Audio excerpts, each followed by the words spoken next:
De buschauffeur had naar alle gedachten een verkeerde inschatting maken. De man hier net dronken en de bus hier echt geen mankementen. Wie langzaam rijden verkeer, nog geen file. En wij denken dat de buschauffeur dat te let opmerken had. En zo is hij achter zijn auto aan het rijden. Alle inzittenden van de auto rekken bij het ongeluk verwoenen. Een van haar is er min onta. In de auto zitten een heid, mem en een zoon uit Frieske Pjeln en een kennis van de huishouding.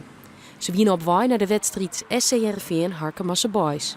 Op internet wordt melden dat er bij het ongeluk 3 dieren vallen liegen. Er is een nijsite van de ANWB, die houdt de verkeersinformatie terug. En daar staat op dat er 3 dierlijke slachtoffers zijn. Nou ja, en dan met de social media, Twitter, gaat het heel snel de wereld in.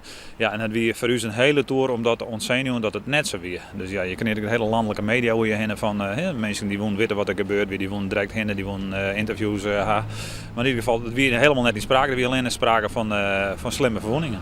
In de bus zitten zo'n passagiers die binnen maar de schrik vrijkwamen. Terug het ongeluk wie er een skof maar 1 rietstrook beschikbaar op de A1. Daardoor ontstiet er een lange file.